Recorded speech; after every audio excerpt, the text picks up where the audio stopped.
Most people spend Christmas morning sitting in the living room surrounded by family. They will watch their children toss shreds of wrapping paper in the air that fall down like multicolored snow. The room will be filled with cries of delight and wonder. You'll probably exchange a gift with your significant other as well. Maybe you will finish off the morning with a big breakfast while the kids play with their new toys. Not me. I've got an ex-wife and kids. They do all of that without me. I spend every Christmas morning taking some unlucky kid to the police station for an interview, followed by an uncomfortable drive to drop them off with Child Protective Services. That's my gift. A new missing person case and a terrified child who can't understand why their mom vanished. I've been a homicide detective for 11 years. When you take the job, you do it with an understanding that a work-home life balance is no longer on the table. You do your best, but when calls come night and day, it ends up being an all-day and all-night affair. Sprinkle in a little home life just to make you miss being there. For the past 8 years, a single mother has been reported missing by her young children every Christmas morning. The local papers call him the Silent Night Killer, since the women disappear during the evening. Leave it to the media to add a holiday twist to the name. I guess that kind of stuff sells more copies. The first woman went missing during my 3rd year on the job. Sarah Gilbert, a 27-year-old single mother, was reported missing on Christmas morning of 2013. Her daughter, Faith, was only 5 at the time. Smart kid, though. When she woke up and couldn't find her mom, she called her grandparents, who went to the house immediately. They didn't waste any time calling the police. 2 patrol officers arrived at the house within 15 minutes. They interviewed the grandparents and a little girl, but received no useful information. Sarah had put Faith to bed around 8:30 p.m. and gone downstairs to finish wrapping presents. The half-wrapped toy still sat on the dining room table. I was in the living room with my wife watching the kids open their presents when my work phone rang. The screen lit up with a photo of my partner, Melvin Garcia. Shay, my then wife, looked at me with sad eyes. "On Christmas, Charlie?" she said. "Can you call back after the kids are done at least?" I looked at Clara and Tyler as they gleefully ripped open a new box.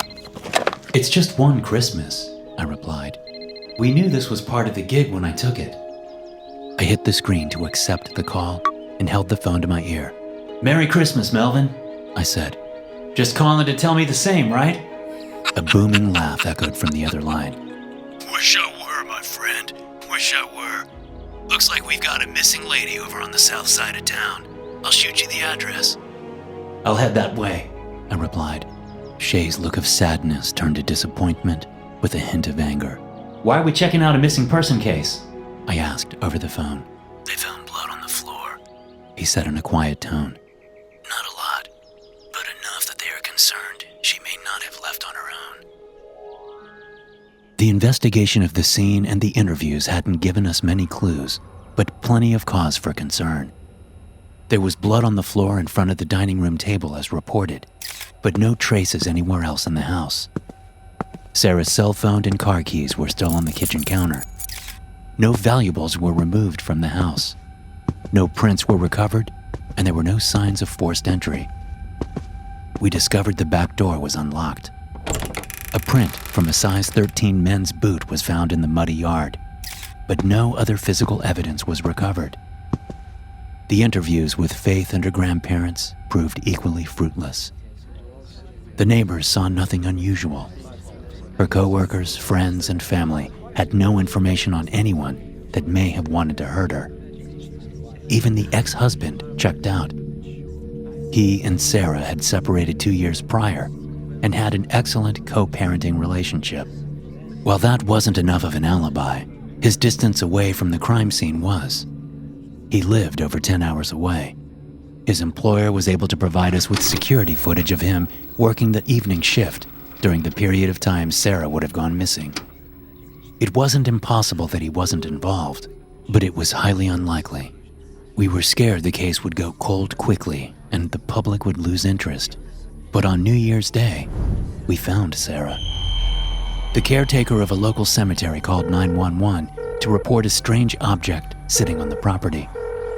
When he arrived that morning, he saw a box the size of a refrigerator wrapped in black paper and tied with a crimson bow. It stood in shocking contrast to the recently fallen layer of snow. Thinking it was a strange prank, he approached it to investigate. When he was about 5 feet away, he saw the rings of crimson snow spreading from the corners of the box. The sickly sweet smell of decay filled the air.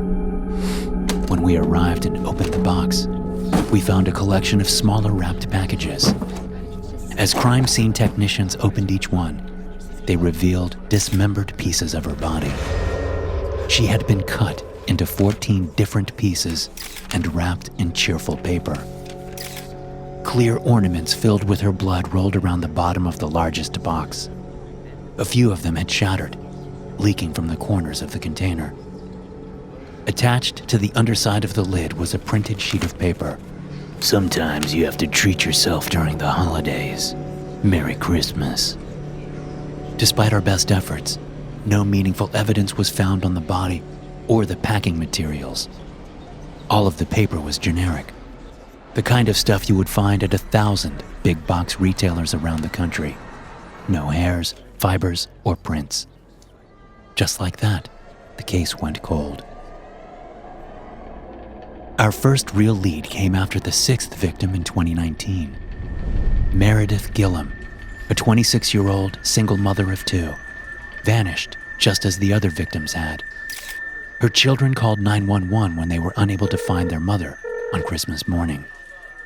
Our crime scene produced the same lack of evidence as the 5 that came before.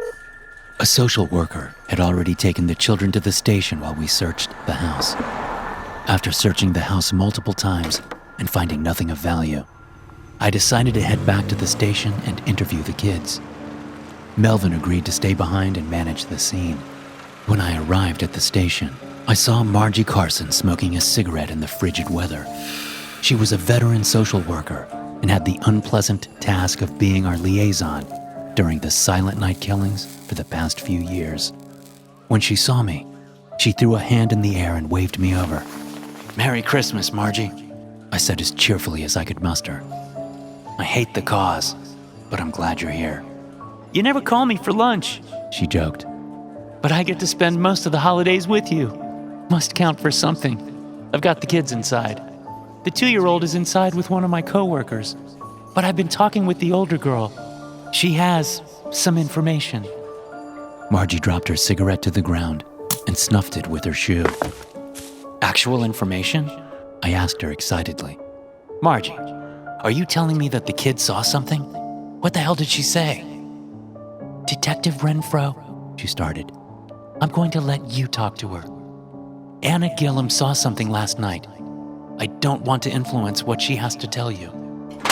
She led me inside, and we walked down the long corridor to the interview room. When we entered, I saw a red-faced little girl sitting at a table. She was pushing around puzzle pieces absent-mindedly as her body quaked with stifled sobs. My heart broke for her as it had with so many children in the years previous. I introduced myself to the little girl and explained that I was going to try and help find her mother. Her controlled sadness broke like a dam, and she started to cry aloud. Margie, one of the kindest women I've ever met, comforted her and asked if she could tell me the same story she had told her. I woke up last night to go to the bathroom. Anna said as she struggled through her tears. There was someone in the house. I got scared at first, but then I saw who it was. Who was it, Anna? I asked. My heart screamed wildly in my chest. No one had ever seen the killer. It seemed like it may be the break we had been waiting so long for. It was Santa Claus, she said, momentarily excited. He said he was there to leave our presents, and I wasn't supposed to see him. He made me promise not to tell anyone he was there. By 2021, 8 women in our city had gone missing. Aside from Anna Gillum's statement of a late-night visit from Santa, we had failed to collect any actionable evidence. Each scene remained the same: a small amount of blood, an unlocked back door, and no prints. The investigation treated the witness statements seriously. No, we didn't believe Santa Claus had sprung to life and committed a series of grisly murders, but a man disguising himself as Santa was very believable. You could find Santa impersonators ringing bells by charity buckets on every street corner. Family members dressed up to surprise their young relatives during holiday get-togethers. If you wanted a disguise that wouldn't be out of place, Santa Claus at Christmas was ideal. We continued to find the dismembered bodies wrapped and packaged at various locations throughout the city. There was a new note attached each time, but the generic taunts got us no closer to a suspect. My wife divorced me in 2017. I still loved Shay, but I didn't blame her. Who wants to sit and wait day and night for their spouse to come home? Who wants the disappointment of another Christmas, of explaining to their children that daddy won't be there? For better or for worse sounds ideal, until for worse is the prevailing outcome. I saw Clara and Tyler as often as possible, but they lived with their mom. Shay was amazing about making sure I got all of the time I could with the kids. She even invited me to our old house for the holidays. I usually made it over for Thanksgiving. Maybe one day I could go for Christmas. Maybe Shay would fall in love with me again. Maybe. After the divorce, I spent Christmas Eve and Christmas Day at the station. Melvin's marriage had survived the ups and downs, so I made sure he stayed home. If a call or tip comes in, I'd be there to take it. No need to bail water out of my sinking boots into his. It was quiet that night for the most part. There were a few people in the dispatch center, but the night shift receptionist had the day off. All but one officer were out on patrol. Some young buck drew the short straw to stay in the station on standby.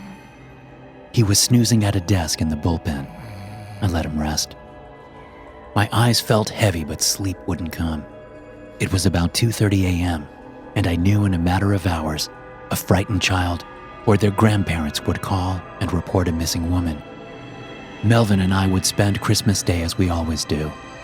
Another fruitless investigation and another broken family.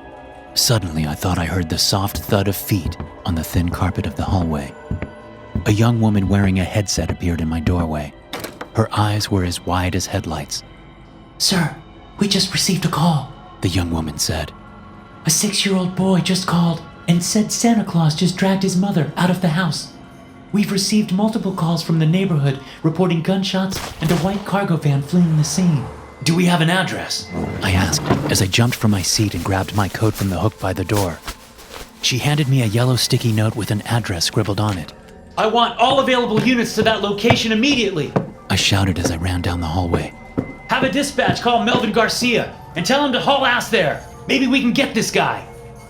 I burst through the back door and sprinted toward my cruiser. Fat white snowflakes drifted through the quiet neighborhood. They looked almost beautiful as they danced in the streetlights.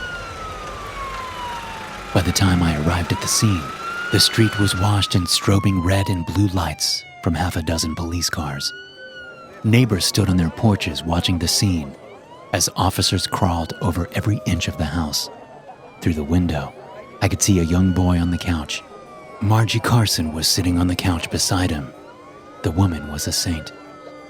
It seems I wasn't the only one who spent sleepless nights waiting for these calls. As I started up the walkway, Margie saw me through the window. She patted the boy on the back and started to make her way outside. As soon as she reached the front porch, she pulled a cigarette from her pack with a shaking hand and lit it. A patrol officer stepped out and joined her. "Officer Hunley," the young officer said. She stuck out her hand to shake mine. "I was the first on the scene, Detective Renfro. Deborah Stanley is the name of our missing person. Her son, Dustin, said he was awoken by a loud noise. We suspect they were gunshots. There are 2 shell casings on the kitchen floor by the back door. It appears she attempted to shoot the intruder." Did he get an ID on the intruder? I asked. Anything we can follow up on? Dustin said he came downstairs and saw Santa Claus dragging his mother out the back door, Margie said. He wants to talk to you, Charlie. I've tried to get more information from him, but he says it is a secret he isn't supposed to tell.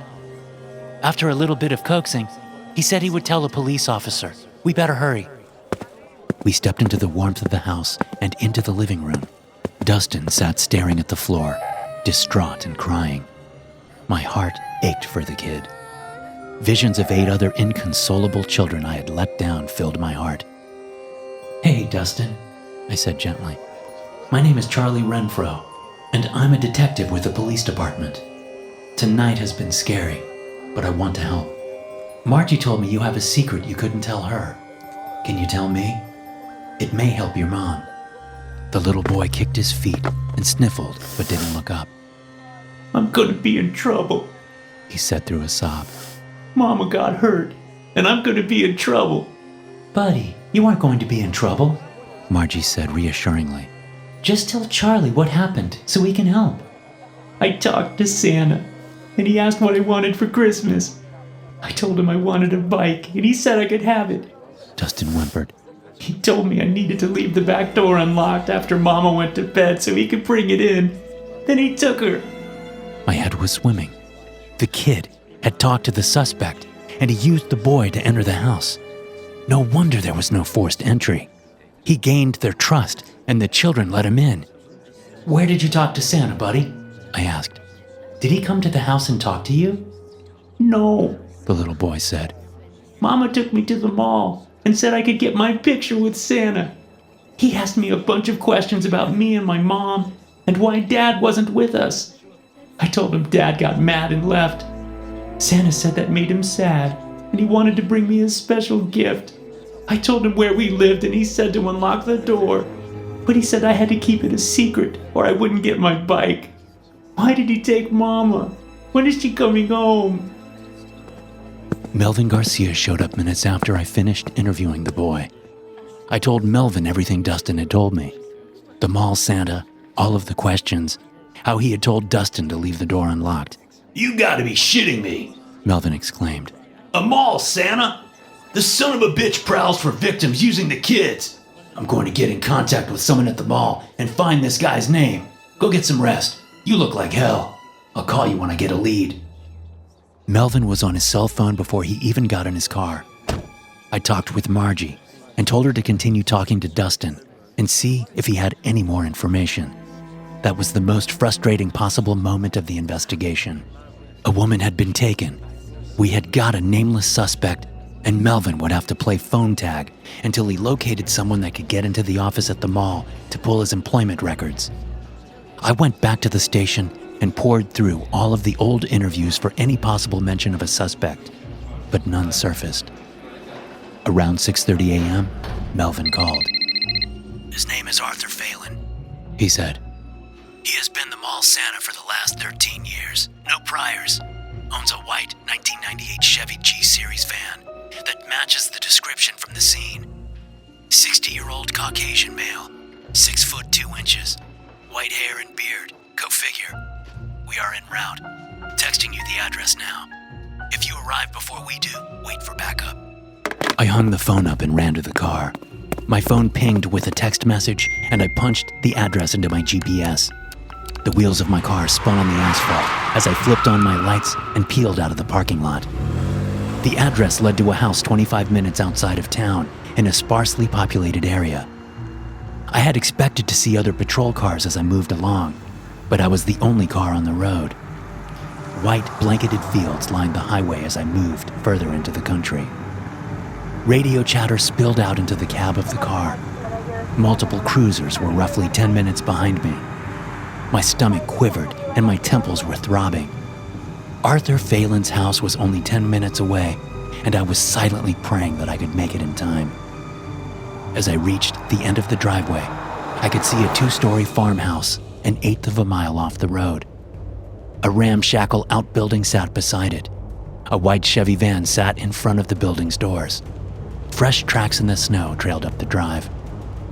I pulled my car beyond the entrance of the drive and threw it in park before jumping out and heading up the drive on foot.